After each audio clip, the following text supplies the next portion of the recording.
Hi everyone, welcome back to the Mass Retirees Weekly Update. Today's Friday, December 16th. I'm Sean Duhamel. Thank you so much for joining with us again this week. Now, if you've been watching these videos over the past month or so, you've probably heard me reference a couple of times that I believe that December was going to be a really busy month. Well, it has not disappointed. This has been a crazy busy week. I have a lot to report to you today.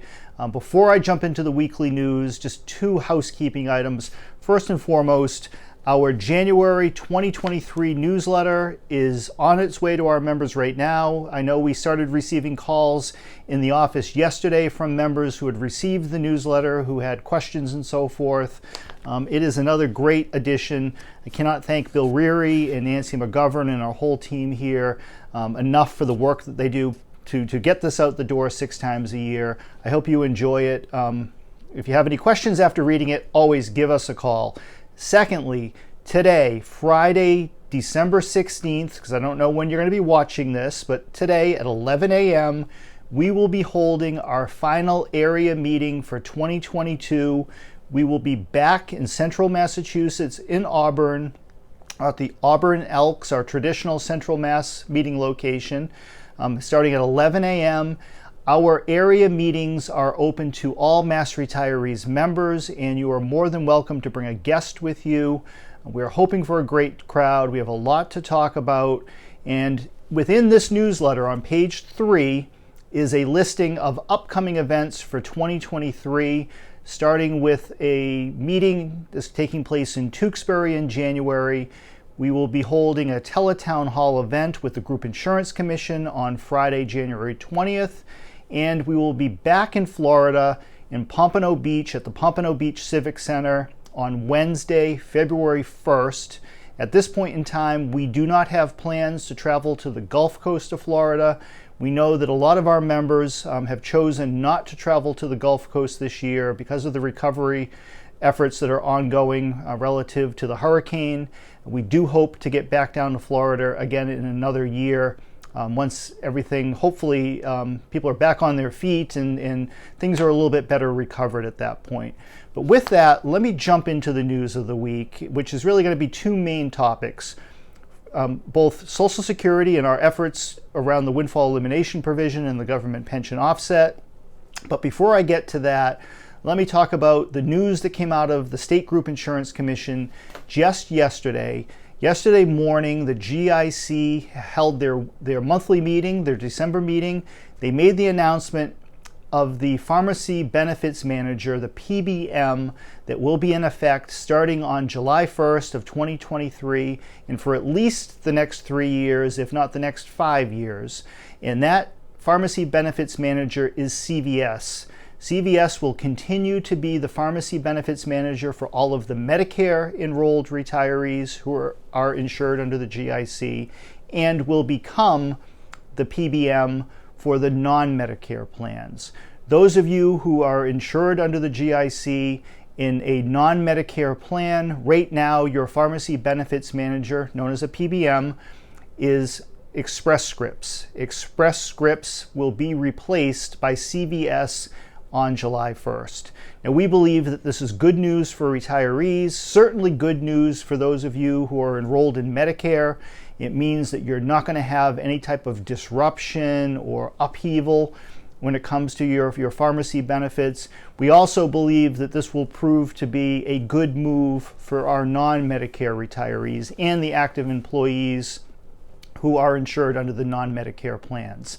While they did not get into the specific details, the GIC indicated that part of their decision was based on the fact that the savings that can be had over the next 3 to 5 years under CVS far exceeded the savings of Express Scripts and the other 2 pharmaceutical benefits managers that bid on the contract. In total, there were 4 bids.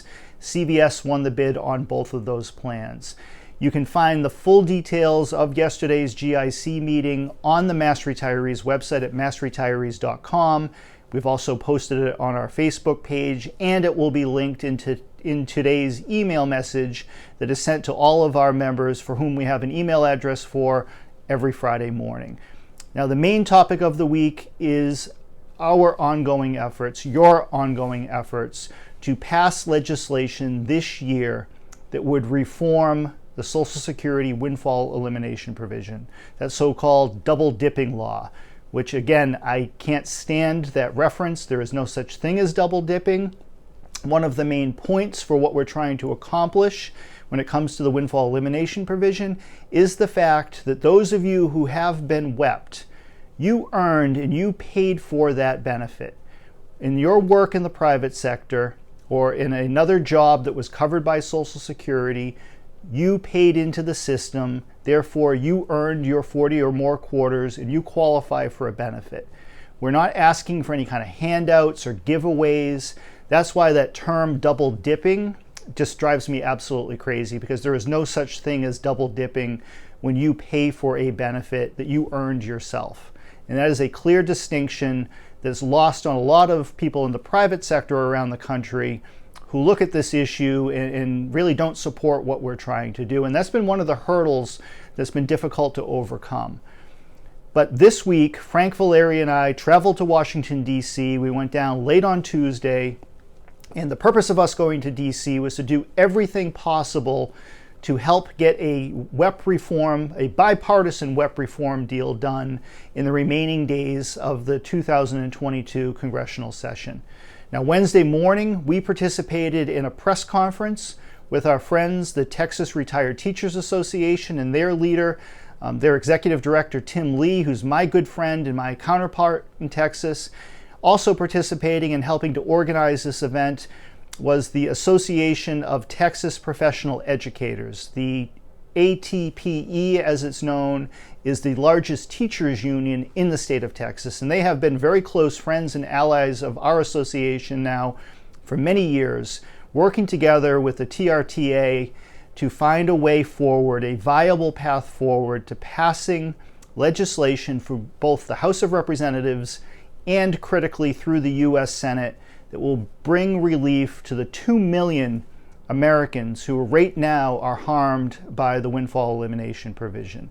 Now, in addition to our three organizations, and Frank and I specifically participating in this press conference, we were also joined by House Ways and Means Chairman Richie Neal, who has been absolutely critical to our efforts, along with his Republican counterpart, Congressman Kevin Brady from the state of Texas. We were also joined by other Texas legislators, or Texas members of Congress, rather, who together we are trying to thread the needle and work out a bipartisan compromise. Now, unfortunately, we still are not there yet. We had been very hopeful that news would come down on Wednesday morning in light of this press conference, that a deal would have been announced at that time. Unfortunately, that wasn't the case. The main hurdle that remains between Congressman Neal and Congressman Brady and the Democrats and the Republicans is how to go about paying for the cost of this reform. Because what they are proposing is a couple of things. First and foremost, a reform bill would include an increase in the monthly Social Security benefits for current retirees whose Social Security benefit has been subjected to the WEP. Now, it wouldn't matter if you were currently collecting a Social Security benefit. What would be the triggering aspect of this is whether or not you are eligible for Social Security at the time when this legislation were to become law. So in other words, if you're over the age of 62, you have your 40 quarters, that makes you eligible for Social Security whether or not you're collecting it. Both Brady and Neal agree that a relief package would include a boost to current retirees. Secondly, is a brand new Social Security formula that would kick in for folks who are not yet eligible for retirement or eligible for Social Security, that would accurately calculate the Social Security benefit based on years paid into Social Security versus years paid into a non-covered plan like our public pension systems here in Massachusetts.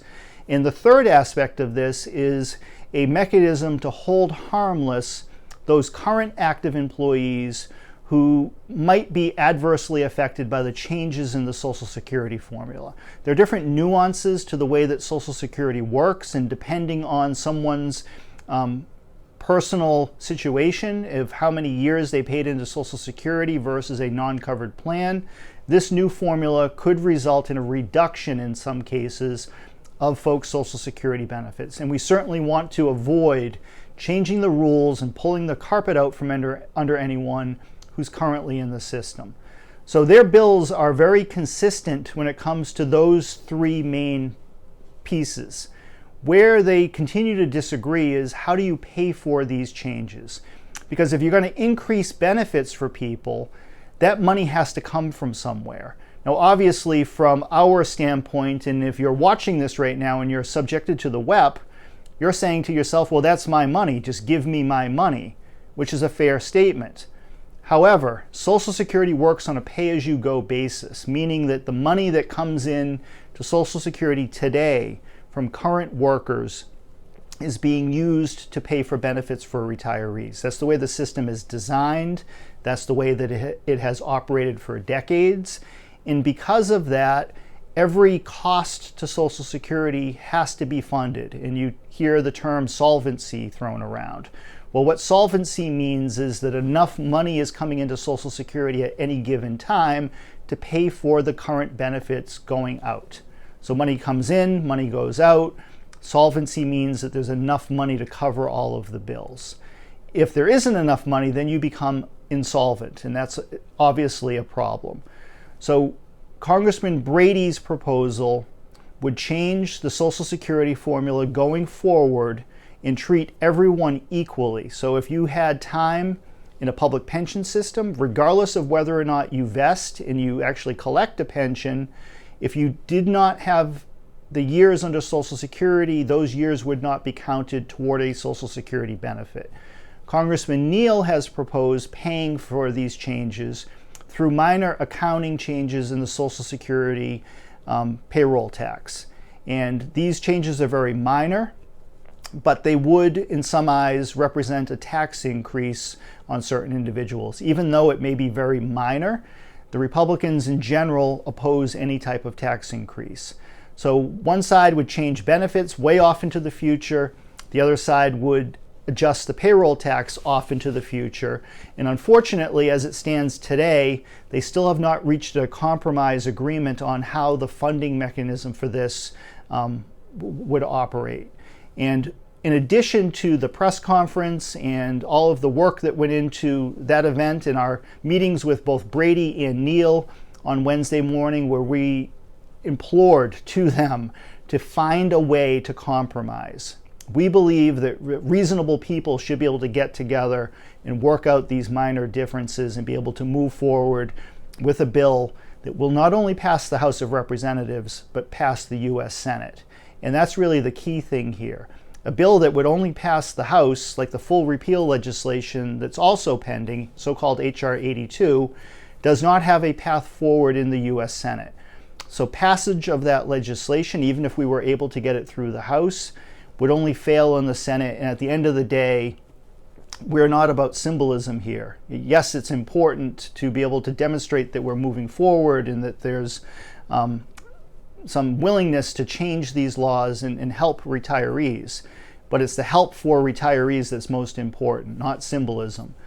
So in addition to the meeting in the press conference with Neal and Brady, we also spent time meeting with key members of the congressional leadership. And thankfully, several of those key individuals are from right here in Massachusetts. So Frank and I and Tim Lee met with Congressman Jim McGovern, Congresswoman Lori Trahan, Congresswoman Catherine Clark, who by now you should know, Catherine Clark in the new Congress in January will become the Democratic whip, the minority whip.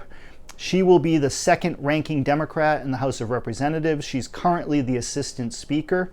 And we spent considerable amount of time with Congresswoman Clark, as well as Congresswoman Trahan and Congressman McGovern, talking about the specific details of what it is we're trying to accomplish and the origins of some of these hurdles that we're still trying to overcome.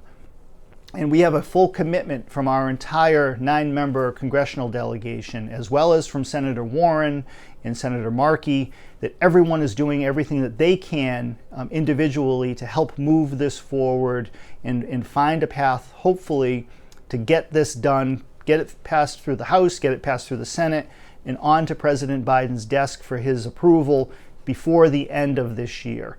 Now, if we cannot reach a bipartisan agreement by early next week, Congressman Neal has publicly stated that he intends to petition to move forward with H.R. 82.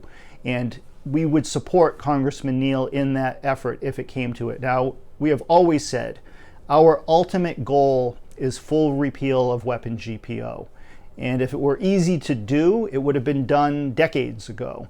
But the fact is, it's not an easy task to accomplish. It is controversial because not everyone agrees that it should be repealed, and it's very, very expensive to do so. So all of those things combined is the reason why this is so complicated and it's taken so long, and it's just so frustrating. Now, we have a group of individuals and some organizations across the country who continue to take an all or nothing approach when it comes to these issues. Now, there's an online group that's become very active. They have thousands of followers. Many of them are very well intentioned. Unfortunately, this group appears to have been recently co-opted by a smaller group of foreign pension retirees. These are individuals who chose to work outside of the United States. They qualified for and are now collecting a foreign pension or the foreign equivalent of Social Security. And they also qualify for a small Social Security benefit, very similar to public retirees in some cases. But there's a key difference. Public retirees who are affected by the windfall elimination provision or the government pension offset were public servants here in the United States. They worked for the American people. And in many cases, you spent a lifetime teaching, working as a first responder, working in various government service roles, which are very important to the function of our country. That is a very different scenario than someone who worked overseas, collected a pension, and is now back and wants full credit for their Social Security. They're very different scenarios.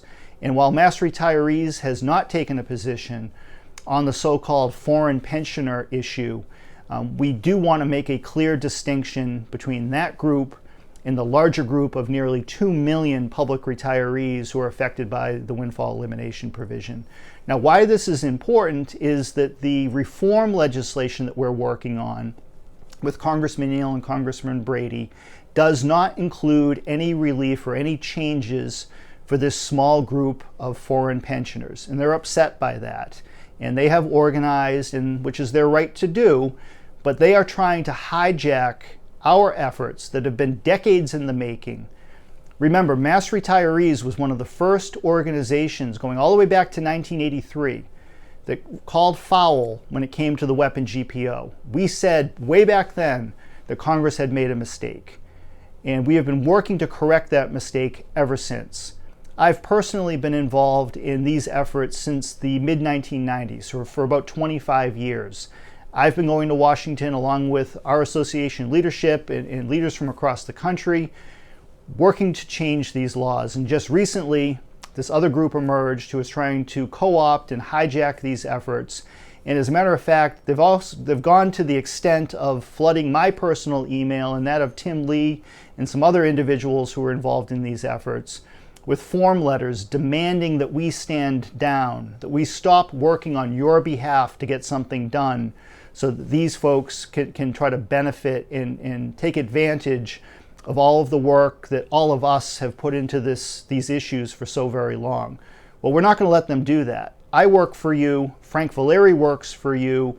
We are here on behalf of our 53,000 members who have empowered us and are counting on us to cut the best deal we possibly can to bring some relief from these terrible laws to all of you. And as we have said time and time again, we're going to do all we can to cut the best deal on your behalf. If that could be full repeal, we're all for it. But as Senator Susan Collins said in the press reports on the press conference yesterday, there is no path forward for full repeal in the U.S. Senate. She does not have the votes in her caucus, in the Republican caucus, to make that a reality. So that should be a clear indication of what we're up against. But we're going to do all we can to get this compromise passed, to put more money back in your pockets while we continue to work on the larger issue of full repeal of both the WEP and the GPO as we move forward. But thank you for your patience. Thank you for your support. If you haven't already done so, contact your local member of Congress. Ask that they support the inclusion of a WEP reform bill in some of these year-end legislative packages. Support the work that's being done by Richie Neal and Kevin Brady, and let's get this done on behalf of all retirees. We will update you as soon as we have new information on this. We'll get it up on our website and on our Facebook page and on our 24-hour hotline. But in the meantime, we're going to continue doing all we can to try to get a deal done on your behalf. But thank you again, and we'll be back to you again really soon. Bye-bye, everybody.